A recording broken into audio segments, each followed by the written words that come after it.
हरे कृष्णा कृष्ण कृष्ण हरे हरे, हरे राम राम राम हरे हरे। हरे कृष्ण। জপ শুরু করতে যাচ্ছেন, কিন্তু সঠিক নিয়মে কিভাবে জপমালায় জপ করতে হয় তার নিয়ম জানেন না। চলুন তাহলে আজকে এই ভিডিওতে সঠিক নিয়মে কিভাবে জপমালায় জপ করতে হয় তা জানি, এবং এমন কিছু ভুল যা করলে আপনার জপের সমস্ত ফল নষ্ট হতে পারে। তো প্রথমেই আপনাদের এরকম একটা জপমালা নিতে হবে, যেখানে 108টি গুটি থাকবে।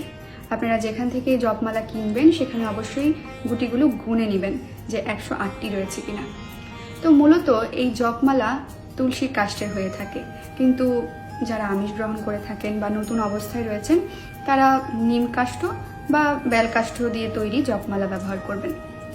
তো দেখুন, এই জপমালার একদিকে রয়েছে বড় গুটি এবং অন্যদিকে রয়েছে ছোট গুটি, এবং এর মাঝখানে রয়েছে একটি গুটি যেটাকে বলা হয় মন্দির বা সুমেরু গুটি। এই সুমেরু গুটি থেকে আপনারা জপ কখনোই শুরু করবেন না। অনেকেই এই ভুলটা করে থাকে, আমরা এই সুমেরু গুটিতে ধরে আমরা পঞ্চতত্ত্ব প্রণাম মন্ত্র বলে এরপর জপ শুরু করি। এমনটা করবেন না। এই যে সুমেরু গুটির সামনে যেই বড় গুটিটা রয়েছে সেখানে প্রথমে ধরে আমরা পঞ্চতত্ত্ব প্রণাম মন্ত্র বলবো। তো ধরার নিয়মটি আমি দেখাচ্ছি।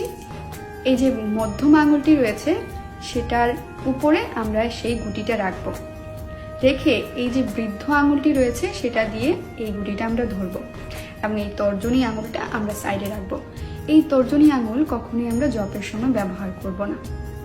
আমরা অনেক সময় কাউকে ধমকানোর জন্য, কাউকে শাসন করার জন্য এই আঙুলটি ব্যবহার করে থাকি, তাই জপের সময় এই আঙুলটি ব্যবহার না করার নির্দেশ দেওয়া হয়েছে।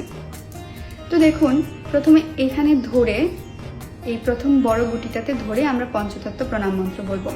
জয় শ্রীকৃষ্ণ চৈতন্য প্রভু নিত্যানন্দ শ্রী অদ্বৈত গদাধর শ্রীবাসাদি গৌর ভক্তবৃন্দ। এই পঞ্চতত্ত্ব প্রণাম মন্ত্রের মাধ্যমে আমরা পঞ্চতত্ত্ব ভগবানের দৃষ্টি আকর্ষণ করি, যাতে করে আমাদের জপের সময় যে সকল ভুল বা ত্রুটি হয়ে থাকে সেই অপরাধগুলো যেন তারা ক্ষমা করে। এরপর এখানে প্রণাম মন্ত্র বলে আমরা এখান থেকেই হরে কৃষ্ণ মহামন্ত্র শুরু করব।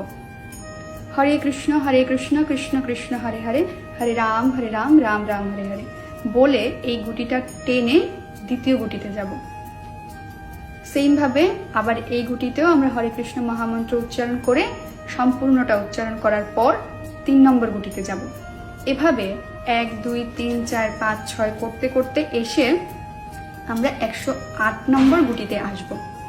108 নম্বর গুটি মানে সেই শেষ গুটিটা, যেখানে আসা মানে আমাদের 108 বার হরে কৃষ্ণ মহামন্ত্র উচ্চারণ করা শেষ হয়েছে। এখন কি করতে হবে? এই ছোট গুটি থেকে লাফ দিয়ে আমাদের বড় গুটিতে চলে যেতে হবে না। এই ভুলটাও একদমই করবেন না। এই ভুল করার মাধ্যমে আপনার জপের সমস্ত ফল বিনষ্ট হবে। আপনারা এই যে ছোট গুটিতে এলেন, আসার পর এটাকে দেখুন এভাবে ঘুরিয়ে নেবেন, মানে বড় থেকে যখন আপনারা ছোটতে এলেন আবার ছোট থেকেই জপ শুরু করবেন। এই সুমেরু গুটিকে ডিঙিয়ে আবার বড়টাতে চলে যাবেন না। তার মানে বড় থেকে যখন আমরা ছোটতে আসব তখন আমাদের হবে 1 মালা, এবং ছোট থেকে যখন আবার আমরা বড়তে যাব তখন হবে আমাদের 2 মালা। এভাবে 1 মালা, 2 মালা, 4 মালা, 6 মালা আস্তে আস্তে করে আমরা জপের সংখ্যা বাড়াতে থাকব। প্রথমে আমরা 1 মালা 2 মালা দিয়ে শুরু করব। তবে প্রতিদিন একজন ব্যক্তির নিম্নে 16 মালা জপ করার বিধান রয়েছে।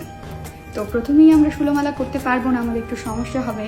তাই প্রথমে আমরা 1 মালা 2 মালা এগুলো দিয়ে শুরু করে আস্তে আস্তে আমাদের জপের সংখ্যা বাড়াবো।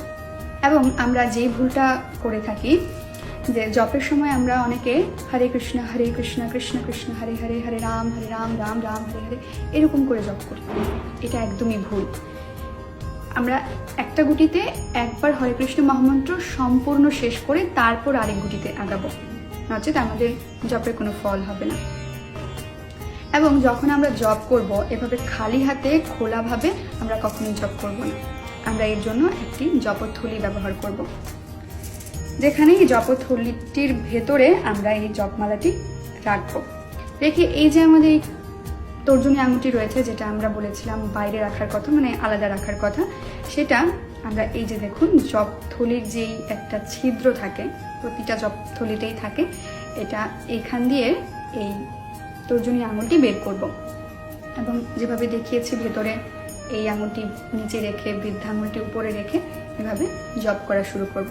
জপথলির ভেতরে প্রথমে একটু সমস্যা হতেই পারে, বা যখন আমরা জপমালাটা ঘুরাবো তখন আমাদের একটু সমস্যা হতে পারে। এটা প্রথম প্রথম সবারই হয়, চেষ্টা করে যাবেন, একটা সময় আপনার কমফোর্টে চলে আসবে। এখন এই জপমালায় এই যে এই গুটিগুলো থাকে, এগুলো কি? এগুলো হচ্ছে সাক্ষী মালা। এগুলো আপনাকে সাক্ষী দিবে আপনি কত মালা জপ করছেন। এক মালা জপ করলেন বড় থেকে ছোট, আপনি এক মালা এই যে একটা গুটি উপরে উঠাবেন।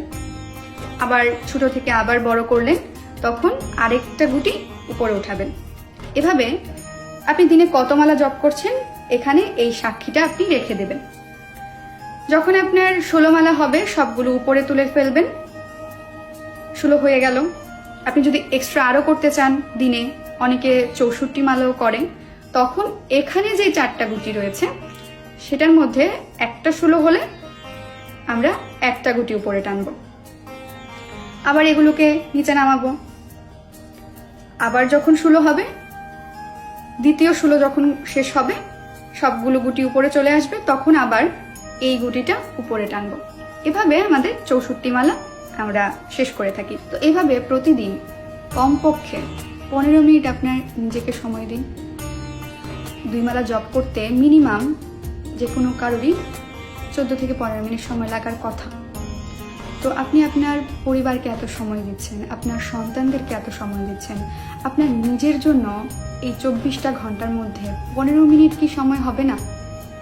নিজের জন্য সময় বলতে আমরা বুঝি আমাদের স্কিন কেয়ারের কথা, আমার একটু রেস্টের কথা, আমি একটু ঘুমাবো, একটু ভালো মন্দ কিছু খাওয়া দাওয়া করবো না। আমার নিজের জন্য মানে আমার এই আত্মার জন্য কিছু করা। কারণ প্রকৃতপক্ষে হচ্ছে আমি আত্মা। আমার এই দেহ যতই আমি যত্ন নিই না কেন, যতই সাজাই না কেন, একটা সময় এটা বিনষ্ট হয়ে যাবে। এবং যখন আমি মৃত্যুবরণ করব, এই আত্মাটা আরেক দেহে দেহান্তরিত হয়ে যাবে। তো এই দেহটা মূলত আমার আসল রূপ না। আমি প্রকৃতপক্ষে আত্মা। আমি আত্মার জন্য কিছু করার চেষ্টা করি। এই আত্মার জন্য কমপক্ষে দিনে 15 মিনিট, 30 মিনিট, 1 ঘন্টা যাই সময় পারুন সেটা দেওয়ার চেষ্টা করুন। আর এই আত্মা কেবল খুশি হয় কৃষ্ণপ্রসাদ এবং হরিনাম জপে।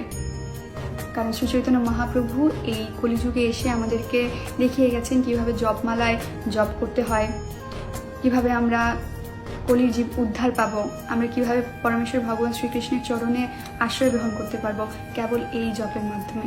এবং এই জপের এতটাই প্রভাব যে আপনার আশেপাশে যদি কোনো খারাপ সঙ্গ থাকে, কোনো খারাপ কিছুর প্রভাব থাকে, সেগুলো আস্তে আস্তে বিদূরিত করে দেবে। তাই আপনারা যে কোনো উপায়ে, যে কোনোভাবে, আপনারা কোনো বিশেষ তিথি দেখে শুরু করতে হবে বিষয়টা এরকম না। আপনার যখন মনে হবে হ্যাঁ জপ করা প্রয়োজন, আমার এতটা সময় নষ্ট করছি আমি সারাদিনে, কেবল 15 মিনিট কি আমি আমার নিজেকে দিতে পারি না, সেটা যখনই আপনার মনে হবে আপনি সাথে সাথে জপ শুরু করুন।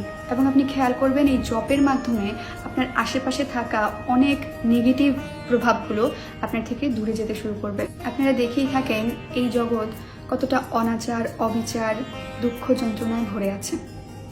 তো সেই রকম একটা জগৎ থেকে সম্পূর্ণ আলাদা একটি জগৎ হচ্ছে এই আনন্দময় জগৎ, যেখানে যাওয়ার জন্য আপনাকে পরমেশ্বর ভগবানের শ্রীচরণ কমল লাভ করতে হবে। আর যেটা সম্ভব কেবল এই হরিনাম জপের মাধ্যমে। So chant Hare Krishna and be happy. Hare Krishna.